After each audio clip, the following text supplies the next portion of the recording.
18절에서 27절.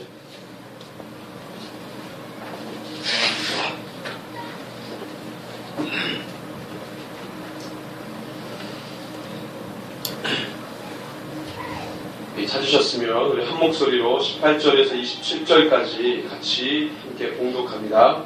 파리스 진저 여호와의 날을 사모하는 자여, 너희가 어찌하여 여호와의 날을 사모하느냐? 그날은 어둠이요 빛이 아니라 마치 사람이 사자를 피하다가 곰을 만나거나 혹은 집에 들어가서 손을 벽에 대었다가 뱀에게 물린 같도다. 여호와의 날은 빛없는 어둠이 아니며 빛남 없는 캄캄함이 아니냐? 내가 너희 절기들을 미워하여 멸시하며 너희 성례들을 기뻐하지 아니하나니 너희가 내게 번제나 소제를 드릴지라도 내가 받지 아니할 것이요 너희의 살찐 희생의 화목제도 내가 돌아보지 아니하리라. 내 노랫소리를 내 앞에서 그칠지어다. 내 비파 소리도 내가 듣지 아니하리라. 오직 정의를 물같이 공의를 말하지 않는 강같이 얘기할지어다. 이스라엘 족수가 너희가 40년 동안 광야에서 희생과 소제물을 내게 드렸느냐? 너희가 너희 왕식 그릇과 기운과 너희 구상들과 너희가 너희를 위하여 만든 신들의 별 형상을 지고 가리라. 내가 너희를 다메섹 밖으로 사로잡혀 가게 하리라. 그의 이름이 만군의 하나님이라 불리우는 여호와께서 말씀하셨느니라. 아멘. 네, 오늘 우리 소위원서 연구 6번째 시간입니다. 진심을 다하라 라는 주제로 하나님 말씀 함께 나누겠습니다. 오늘 말씀은 우리 지난주에 우리가 이 5장 전체 본문을 가지고 함께 말씀을 나누었는데요. 제가 6장 말씀을 준비하려고 하다가 하나님이 자꾸 5장 18절에서 27절에 대한 마음을 계속 부담을 주셨어요. 그래서 왠지 6장을 그냥 넘어가기에 좀 침침한 마음을 계속 주시는 거예요. 그래서 제가 계속 18절에서 27절을 계속 묵상을 했거든요. 그래서 이것을 준비를 해야 되고 또 하나님께서 어떤 말씀을 주시는가 보다. 그리고 이제 설교 준비를 하는 가운데 굉장히 강력하게 주님의 마음이 부어져서 이제 나누려고 합니다. 지금 한국 교회는 표류 상태입니다. 표류 상태. 여러분들 표류라는 단어 아시죠? 어디로 가는지 몰라 그냥 바다에 떠 있는 상태. 전혀 방향성을 못 잡고 있다는 말이죠. 총체적으로 한국이 정치, 경제, 사회, 문화 전반적으로 종교 전반적으로 표류 상태입니다. 과거에는 교회가 그 방향을 잡아줬어요. 사회가 표류하면 교회가 그것을 잡아줬습니다. 근데 지금은 말하자면 브레이크 없는 열차가 엄청난 빠른 속도로 막 레일 위를 달리는 거죠. 멈추질 않습니다. 그걸 멈춰줘야 되는데 브레이크가 있어야 되는데 그게 없어요. 교회가 그 기능을 상실해버렸습니다. 여기저기서 복음의 메시지들이 막 터져 나옵니다. 하나님께서 여기저기서 정말로 이름도 빛도 없는 주의 종들을 들어 쓰셔서 그들에게 엄청나게 강력한 부담감을 주시고 막 선포하게 하십니다. 그런데 정당한 거죠. 저는 기본적으로 복음과 세상 가치는 양립할 수 없다는 게 제 기본 의식 구조가 제가 그렇게 있습니다. 아무리 껴 맞추려고 해도 맞춰지지 않습니다. 복음과 세상 가치는 절대로 양립할 수 없다. 이거 붙이다가는 끝나는 거예요. 붙여질 수 없는 거죠. 이거를 붙이려고 하니까 무슨 소리를 하냐? 세상 논리가 필요합니다. 이거 붙이려고. 세상 논리. 여러분들 복음은요 논리로 되어 있지 않습니다. 진리기 때문에 논리가 필요 없어요. 선포하면 그만입니다. 있는 그대로. 근데 세상 가치를 끼워 맞추려다 보니까 논리가 필요하죠. 그 논리는 어디서 가져온 겁니까? 세상 귀납법적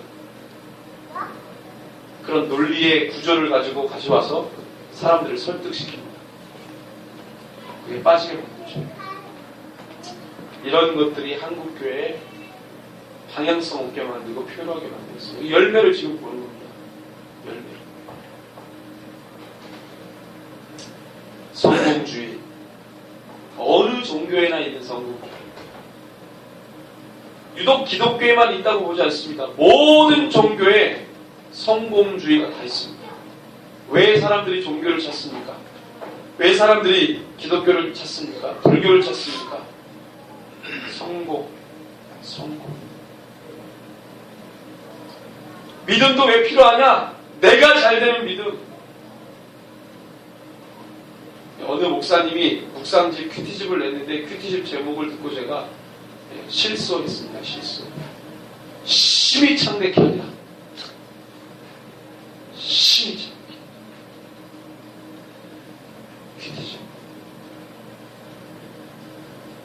지금 이 시대에 역행하는 슬로건입니다.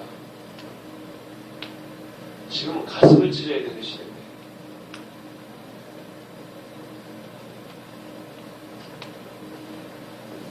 저에게 주신 주의 마음이 그렇습니다. 제가 볼 땐 지금은 가슴을 찢어야 되는 시대지. 창백해 해서 뭐 하려고? 성경적으로 창백해 해서 주님 배반하는 사람이 많습니다. 그걸 쫓아간다. 안 떨어지면 떨어져. 율법의 완성이신, 말씀의 완성이신 예수님이 이 땅에 오셔서 무슨 말씀을 하셨는지 귀를 기울여 보십시오. 내가 율법을 다 모른다. 구약 성경을 다 모른다. 그러면 복음서에 나타난 주님의 말씀을 가만히 들여다보면 구약 성경 몰랐던 사람도 알게 됩니다. 율법의 완성이고 말씀의 완성이신 예수님이 이 땅에 오셔서 무슨 얘기를 하셨는지를 주목해보면 구약의 이야기 몰랐던 사람도 알게 되는 거예요.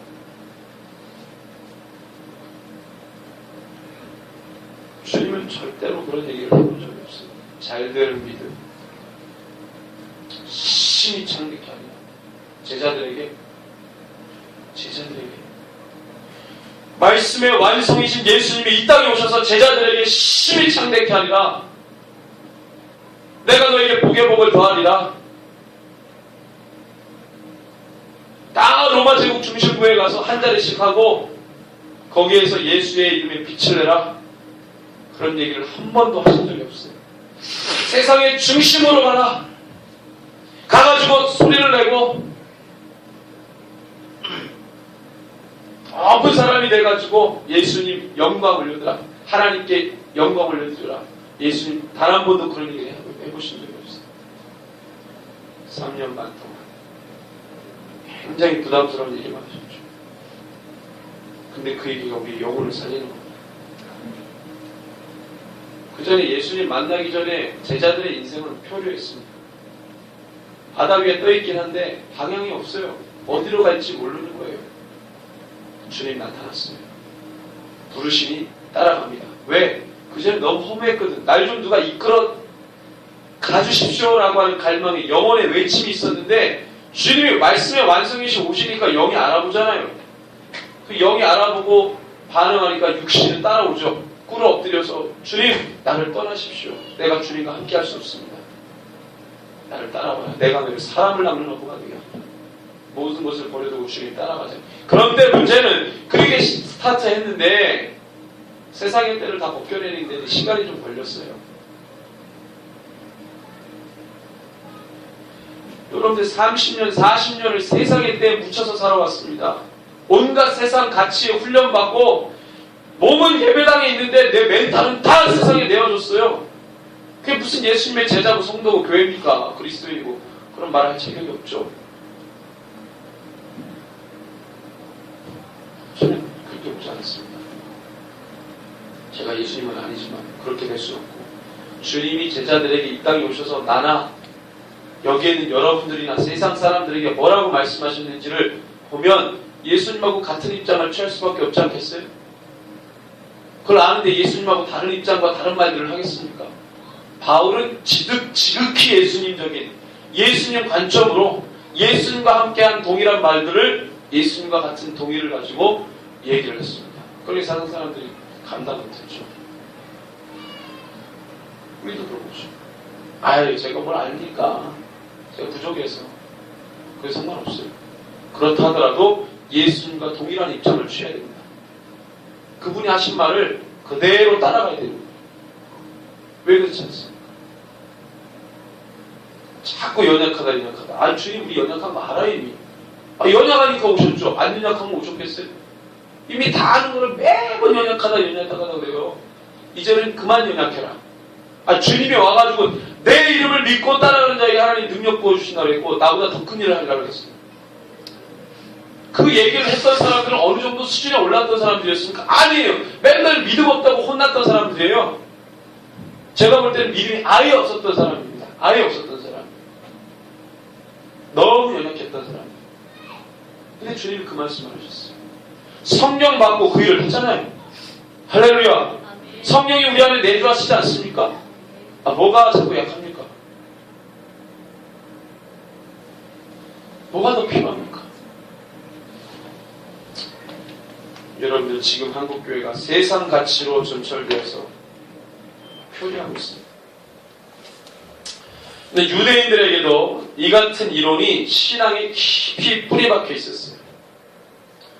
왜 그랬냐? 역사를 보니까 너무 고난받은 역사가 길었어요. 그러니까 자연적으로 형성됐습니다. 뭐가? 성공주의, 번영, 잘 되는 것.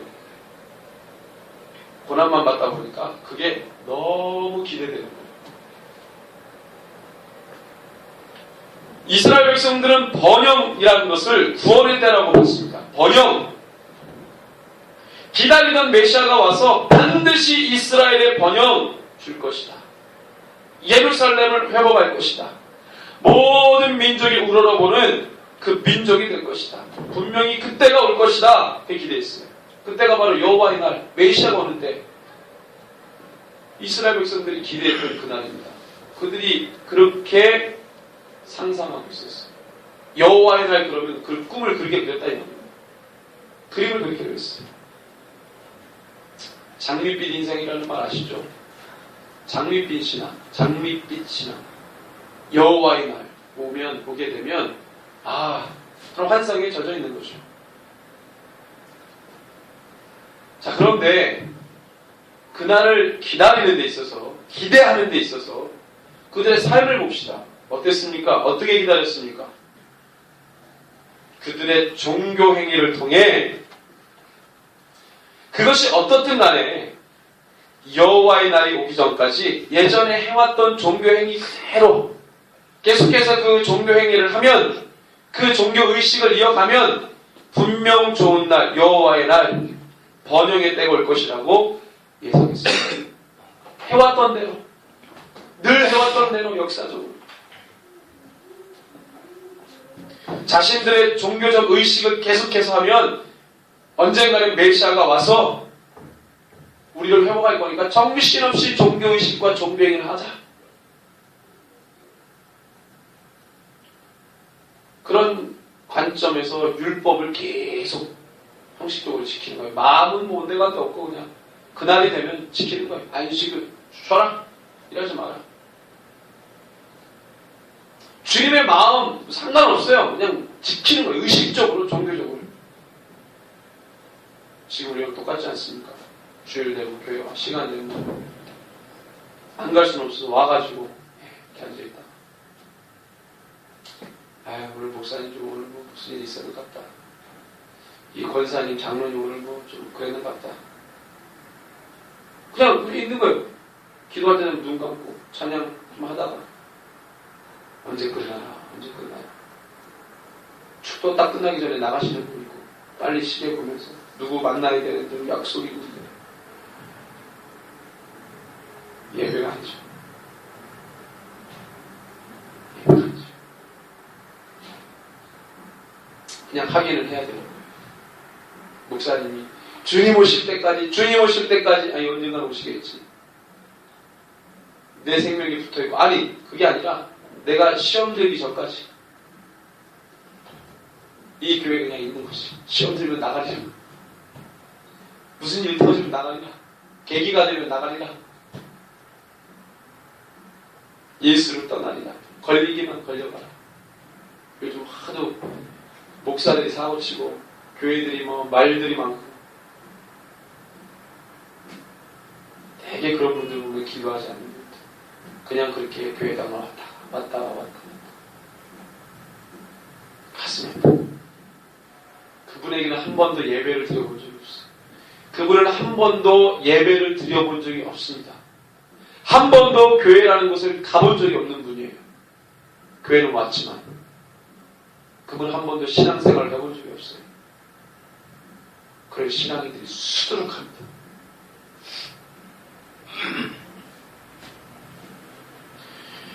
여러분들, 이스라엘 백성들이 그렇게 오매불만 기다리는 메시아를 위해서 여러분들 이렇게 살아야 했겠습니까? 아니에요. 그러니까 주님이 주의 종들을 보내셔서 제발 그렇게 살지 말라 그랬어요. 그러면서 주의 종들을 통해 선포하게 하신 그 메시지는 뭐냐? 중요한 것은 너희들이 성전에 와서 제사하는 게 중요한 게 아니라 너희들의 삶의 모습, 사람을 대하는 태도, 상황을 보는 태도, 그들의 평소의 언행, 생각, 마음, 습관과 성품, 그것이 너희들의 말씀을 받고 난 다음에 그대로 너희들의 삶 가운데 부어지지 않았다는 것을 지적했습니다. 그게 중요한데 그게 바뀌지 않는 거예요. 어떻게 예수님을 인격적으로 만난 사람이 그게 안 바뀝니까? 저는 그게 희한한 거예요. 바울이 그러잖아요. 어떻게 예수를 만난 자가 아직도 율법에 매여 있느냐?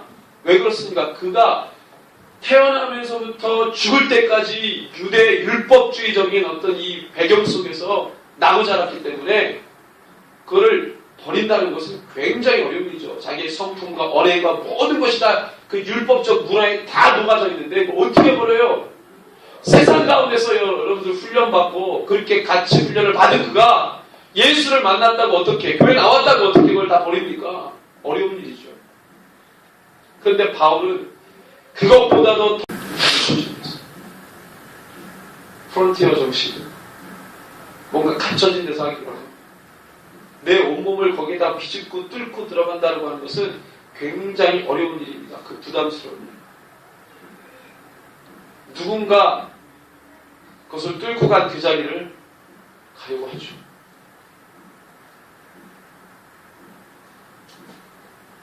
그것을 뚫어내는 데는 굉장히 큰 헌신과 섬김이 필요한 겁니다.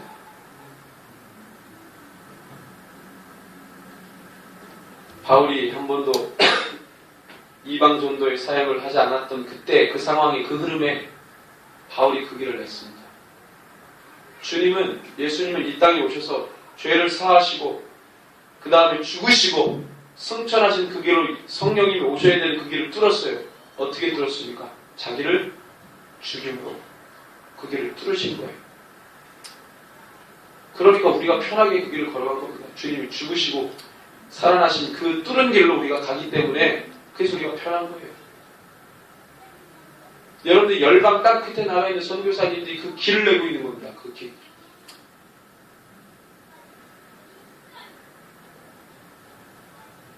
그것은 굉장히 중요한 사역입니다.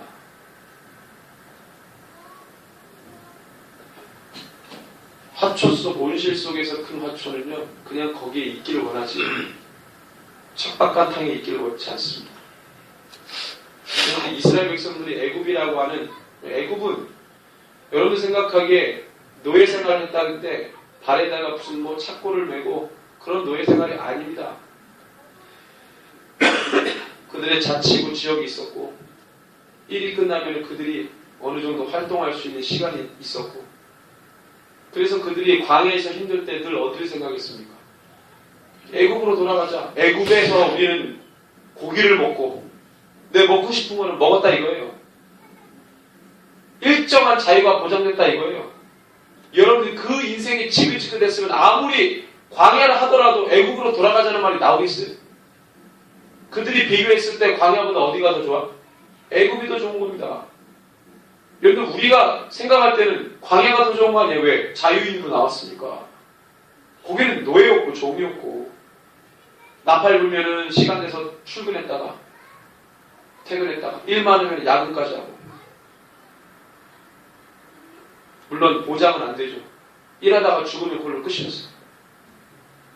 그런 취급은 받았어도 광야보다 낫다 이거예요.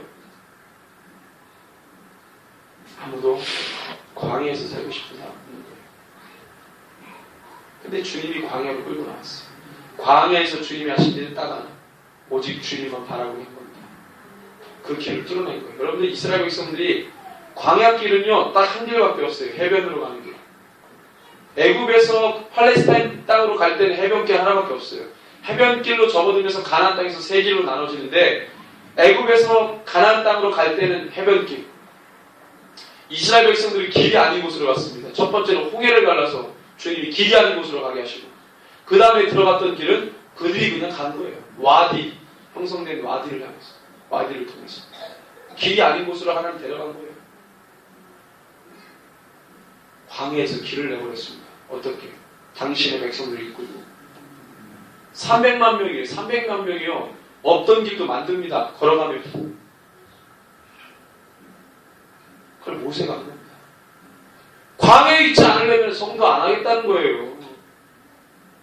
그리스도가 아니라는 얘기입니다. 유대 백성들은 그냥 그렇게 살기 원했어요. 누가 죄종이 와가지고 자기 마음을 찌르고 죄를 막 들춰내면 싫은 거예요. 나는 그냥 이렇게 종교적으로 행하다가 메시아가 오면, 여호와의 날이 오면 나는 그때 번영을 보겠다 이거예요.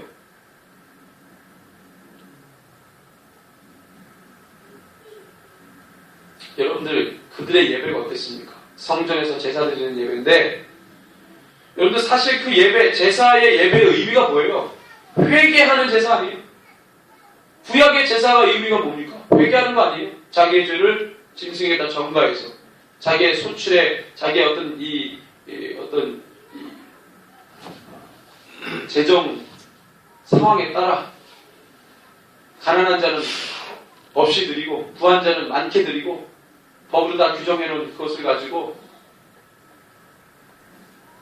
가축이 없는 자는 소제를 드려서 번제와 같이 드리게 하고 다 그렇게 해서 예배를 드리도록 했어요.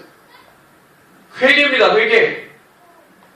근데 그 예배를 드리면서 자기 자신의 죄를 회개하지 않았다 이 말이에요. 수천 년 동안의 그 제사를 드리면서.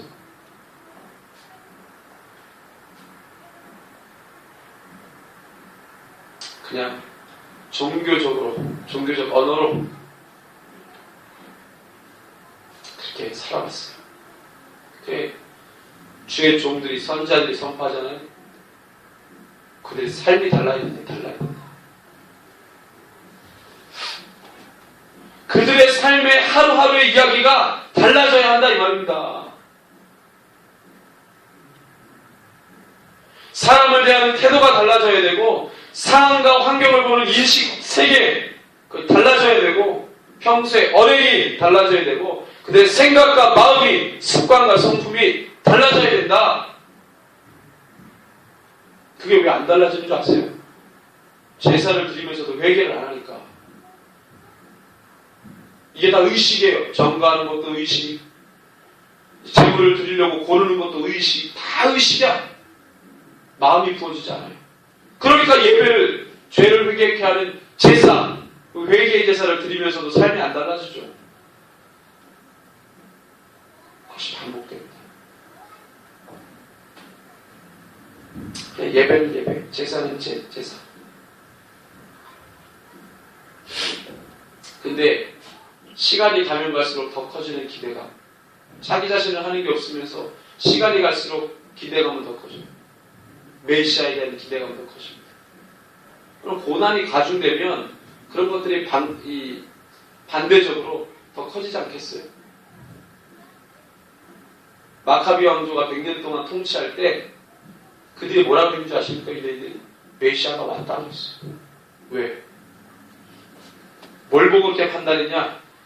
영토가, 성경은 뭐라고 되어 있냐면 오늘 나의 삶이 내가 기다리는 주님과 강력하게 연결되어 있다 이렇게 말합니다. 오늘 내 삶이, 교회의 하루하루의 삶이 주님 오시는 그날과 강력하게 연결되어 있어요. 하루하루의 삶이 없으면 주님 오시는 날을 기다린다? 그런 말이 맞지 않는 거예요. 삶이 없는 신앙인이 거룩하고 지혜로운 다섯처녀같이 다시 오실 예수님을 정말 기다릴 수 있다고 보십니까?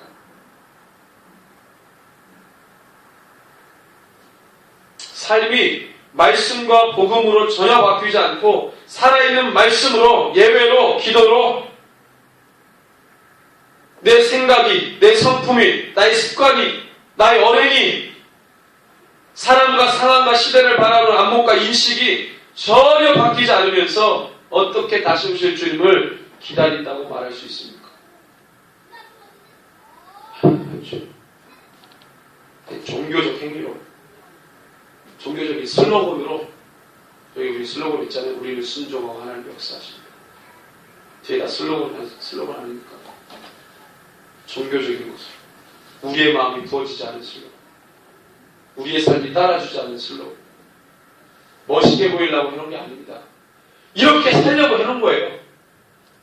예수님께로 돌아가고 주님의 군사가 되고 싶은 거고, 여러분들 그리스도 안에서 충만함을 이루고 싶은 겁니다. 우리가 순종할 때 하나님 역사하세요.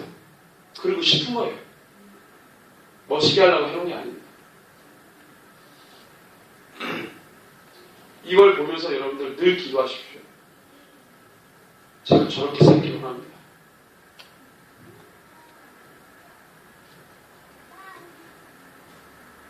정말 그때를 갈망하는 삶. 그게 안 되는데 오직 주님 그러면서 여러분들 오직 주님 하는 신앙이 될 수 있을까요?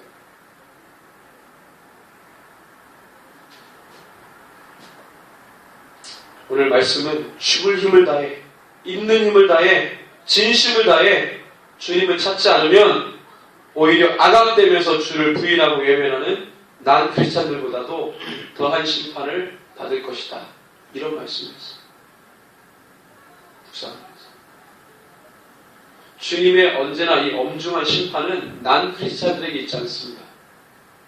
이미 예수를 취한 자들에게 있습니다. 구약 성경으로부터 시작해서 신약을 보면 예수님이 화 있을진저 누구에게? 종교 지도자들에게.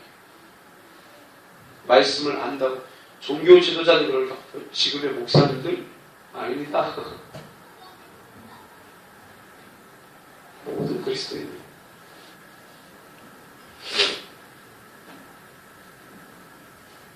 물론 목회자들, 성직자들에게 책임이 가중되죠. 주님이 마지막 날에 엄청나게 심판하시고 그것이 두렵습니다.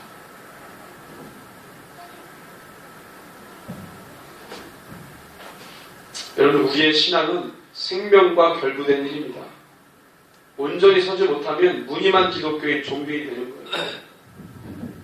오늘 충만했다고 해서 내일도 충만할 거 아니거든요. 어떤 사람 감정에 휩싸여서 사는 사람도 있어요. 그리스도인들 보면은 저도 예전에도 있죠. 막내에 감정을 이끌어가도록 성령이 나를 이끌어가야 되는데 감정이 휘둘림 맞는 거예요. 막 천국과 지옥을 하루에 몇 번씩 왔다 갔다 합니다.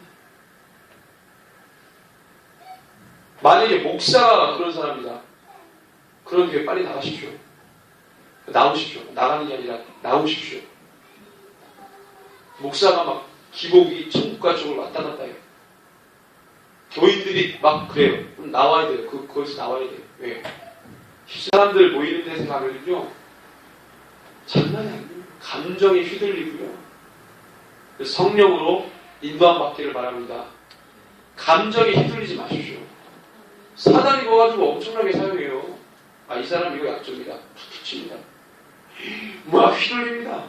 제가 예전에 뭘 봤냐면, 예전에 좀 홀리할 때는 사단이, 귀신이 머리채를 잡고 막 흔드는 것도 봤어요. 그게 막 느껴지고, 한참 기도할 때는 하나님이 그런 것도 보여주셨어요. 그래서 제가 막 그 영혼을 위해서 기도도 많이 했죠.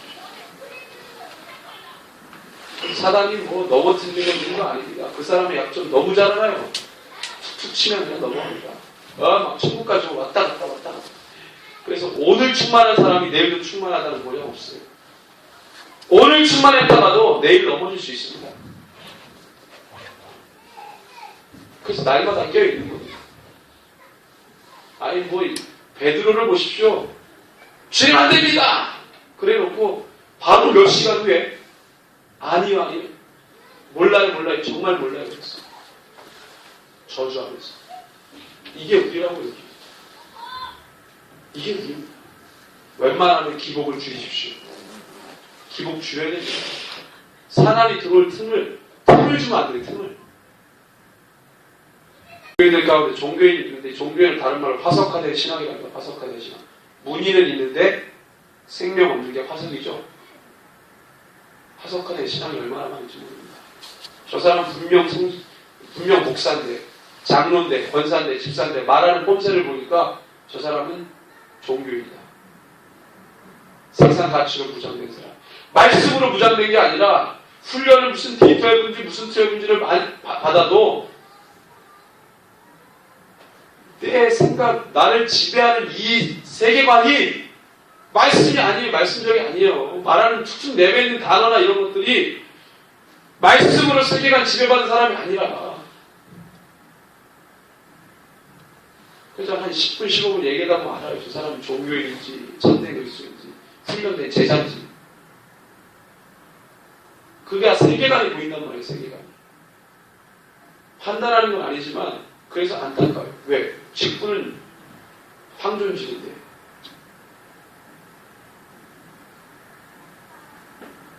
그래서 그런 사람이 내 가족이 될 수도 있고, 내 주변의 지인이 될 수도 있고, 내가 사랑하는 어떤 사람이 될 수도 있다, 이겁니다. 내 부모가 될 수도 있고, 내 자녀가 될 수도 있고, 내 살아있지 않고 죽은 상태가 파석화되지. 능력이 없어요. 아모스가 선포하잖아요.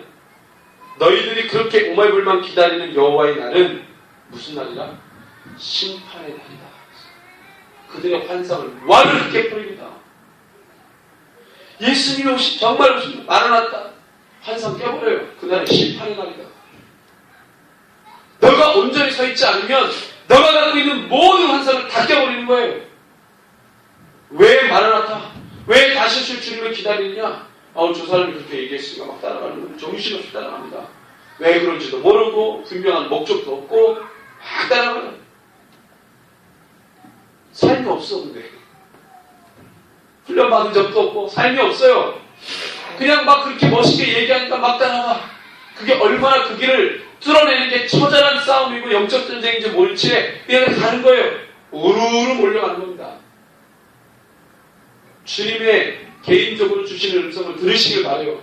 내가 지금 서 있는 것이 다른 사람이 했던 말들은 다른 사람에게 한 말입니다. 주님이. 그 사람에게 했던 말이 나에게 했던 말이 아니에요. 다르게 말씀하실 수 있어요. 그런데 정신없이 막 우르르 아주 처음입니다. 그게 안타까워요. 환상을 다 깨버려요. 아모스가. 심판의 날이다. 화 있을진저. 뭐라고 선포합니까? 화 있을진저. 누가 화 있다는 거예요? 너 심판받을 거야 라는 말이에요. 어떤 사람이가 화가 있냐? 여호와의 날을 사모하는 자요. 여호와의 날을 사모하는 자에게 왜 화가 있습니까? 내가 너의 환상을 깨버리겠다는 거예요. 삶이 없는. 그 밑에 21절에서 쭉 보니까 예배를 받지 않으세요. 어떻게 예배를 받아요? 너의 삶이 그런데. 그러면서 여호와의 날을 기다려? 환상 다 깨버려요. 너에게는 여호와의 날이 없다 이 말입니다. 너가 찾는, 너가 요구하는 여호와의 날은 없다 이거예요.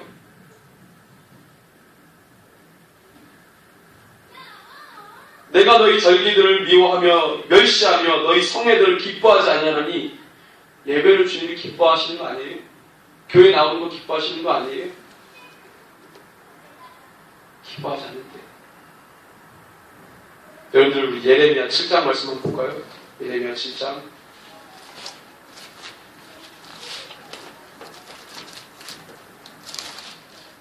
1절에서 7절을 같이 읽습니다. 여호와께로부터 예레미야에게 말씀이 임하니라. 이르시되 너는 여호와의 집 문에 서서 이 말을 선포하여 이르기를 여호와께 예배하러 이 문으로 들어가는 유다 사람들아 여호와의 말씀을 들으라. 만군의 여호와 이스라엘의 하나님께서 이와 같이 말씀하시되 너희 길과 행위를 바르게 하라. 그리하면 내가 너희를 이곳에 살게 하리라. 너희는 이것이 여호와의 성전이라 여호와의 성전이라 여호와의 성전이라는 거짓말을 믿지 말라. 너희가 만일 길과 행위를 참으로 바르게 하여 이웃들 사이에 정의를 행하며 이방인과 고아와 과부를 압제하지 아니하며 무죄한 자의 피를 이곳에서 흘리지 아니하며 다른 신들 뒤를 따라 화를 자초하지 아니하면 내가 너희를 이곳에 살게 하리니 곧 너희 조상에게 영원 무궁토록 준 땅이니라. 삶이 없는 너희가 드리는 예배 내가 받지 않는다. 너희들의 삶부터 정리하고 와라. 그럼 너희 땅에서 너희를 뽑히는 일이 없을 것이다.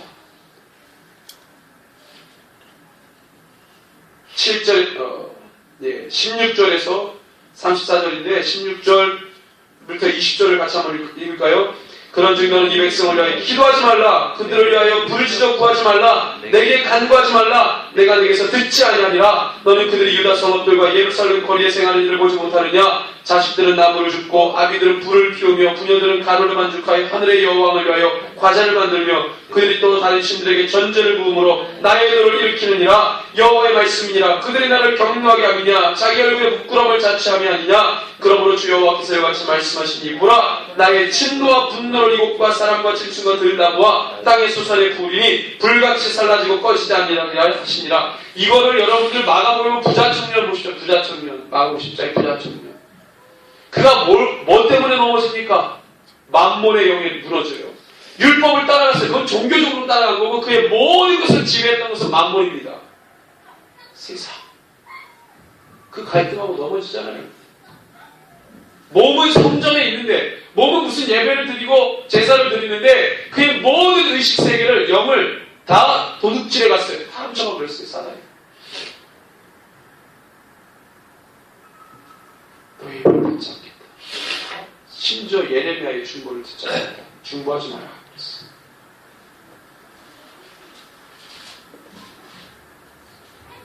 이 말라기 말씀 보겠습니다. 말라기 1장 6절.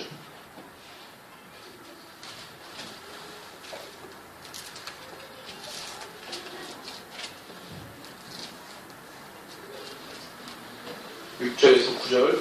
내 이름을 멸시하는 제사장들아, 나 만군의 여호와가 너희에게 이르기를 이 아들은 그 아버지를, 종은 그 주인을 공경하느니 내가 아버지를 찐대 나를 공경하며 어디느냐. 내가 주인을 찐대 나를 두려워하며 어디느냐. 하나 너희는 이르기를 우리가 어떻게 주의 이름을 멸시하였나이까 하는도다. 너희가 더러운 떡을 나의 제단에 드리고도 말하기를 우리가 어떻게 주를 더럽게 하였나이까 하는도다. 이는 너희가 여호와의 식탁을 경멸히 여길 것이라 말하기 때문이라. 만군의 여호와가 이르노라. 너희가 눈먼 희생제물을 바치는 것이 어찌 악하지 아니하며 저른 것 병든 것을 드리는 것이 어찌 악하지 아니하냐. 이제 그것을 너희 충독에게 드려보라. 그가 너를 기뻐하겠으며 너를 받아주겠느냐. 만군의 여호와가 이르노라. 너희는 나 하나님께 은혜를 구하면서 우리를 불쌍히 여기소서 하여 보라, 너희가 이같이 행하였으니 내가 너희 중 하나인들을 받겠느냐. 안 받으십시오. 여러분들이 감히 주님이시라면 받겠습니까?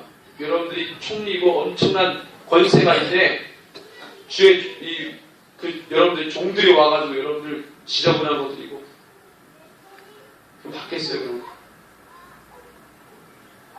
세상도 그리 안 하는데 주님을 경외하고 주님 힘겠네 하면서 세상 따라. 그래서 가슴이 답답한 겁니다. 우리 말씀 앞에 선자 가슴이 답답해. 아니 칠수 없다. 이렇게 뭔가 쉬어가지고 따라가는 삶을 보면 답답해요. 언젠간 벗겨지겠지만 그렇지 않은 지금의 모습은 답답해요. 그런데 주님이 정말로 이 구약에서 예배, 예레미야와 말라기를 제가 굳이 읽은 이유는 왜 예레미야를 읽었냐. 예레미야는 그 선포를 하다가 남유다 멸망을 봤어요. 말라기는 선지서의 마지막 아닙니까? 신약과 연결하는. 그래서 읽은 겁니다. 그런데 신약 복음서 요한복음 4장에 보니까 예수님이 사마리아 여인과 만나서 예배에 대한 이야기를 하십니다. 그전에는 예배에 대한 얘기가 없죠. 말라기 선지자 이후에 하나님이 예배에 대한 이야기를 예수님을 통해서 하나님이 그 자신이신 그분이 사마리아 땅에 가서 참된 예배가 뭔지를 말씀하셨어요. 예레미야, 말라기, 요한복음 오셨어요. 뭐라고 말씀하실까요? 요한복음 4장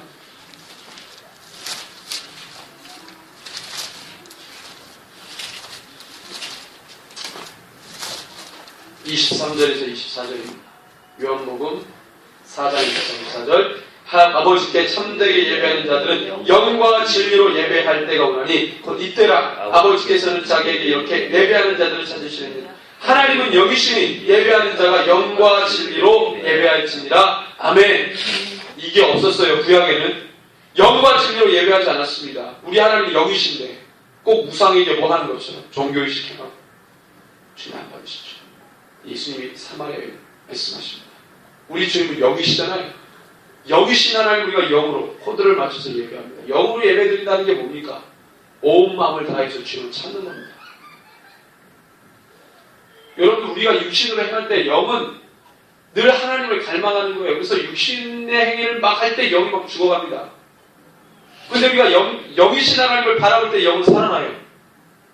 여러분들 그것을 경험하십니까? 우리의 영이 귀신을 쫓아가면 귀신 충만하죠. 그럼 귀신이 원하는 걸 하게 돼 있어요.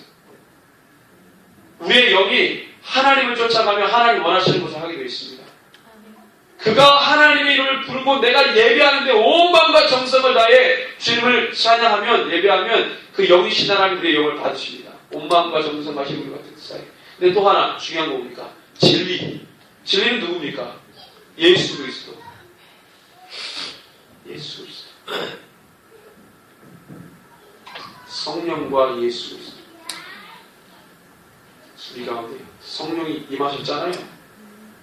이게 시작이 됐죠? 성령과 예수 그리스도로 주님을 예배하는.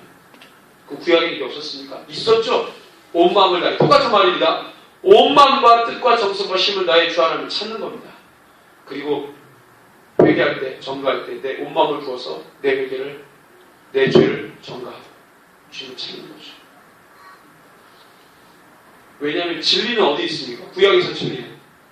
예배 룰 자체가 진리죠. 그게 신약에서 예수님이었잖아요. 성막에 뭐였습니까? 하늘의 모형 아닙니까? 하늘의 누구의 모형? 예수 그리스도의 모형. 그러니까 진리 안에 들어왔어요. 내가 구약에서 제자일 때 진리 안으로 들어왔어요. 영으로 예배드린다는 것은 내 온 마음을 다해 내 죄를 회개하고 자복하고 해서 예배드린다는 겁니다. 그걸 못했다는 거예요. 영과 진리를 예배하지 않았다는 거예요. 근데 주님이 그 얘기를 하십니다. 왜? 구약에 영과 진리라는 얘기가 안 나왔잖아요. 구약에. 근데 예수님이 그 얘기를 하십니다. 영과 진리. 여러분들 성령의 지배 받으시기 바랍니다. 감정에 휘둘리지 마시고 틈을 주지 마시고 오늘 말씀의 제목처럼 진심을 다해 주님을 찾으십시오. 날마다 찾으십시오. 예배하는 시간만 아닙니다. 온종일 진심으로 주님을 찾으십시오. 주님이 나를 지배하도록 나의 정신과 감정과 인식세계 모든 세계관을 지배하도록 틈을 주면 안 됩니다. 정신없이 따라가지 마십시오. 말씀을 따라가십시오. 늘 읽으십시오. 나 자신을 비춰보고 점검하십시오. 주님이 나에게 무슨 말씀을 하시는지 귀담아 들으시고 민감하게 반응하시기 바랍니다. 우리 함께 이 시간에 기도합시다. 주님, 진리 위에 서서 유일한 구원자 되신 예수 그리스도를 부르며 나아가는 참된 예배자 되기를 원합니다. 전심으로 온 마음으로 주님을 바라보고 찾고 찾는 주님의 거룩한 군사가 되게 하여 주십시오. 우리 간절한 마음을 함께 고백하며 우리 기도하겠습니다.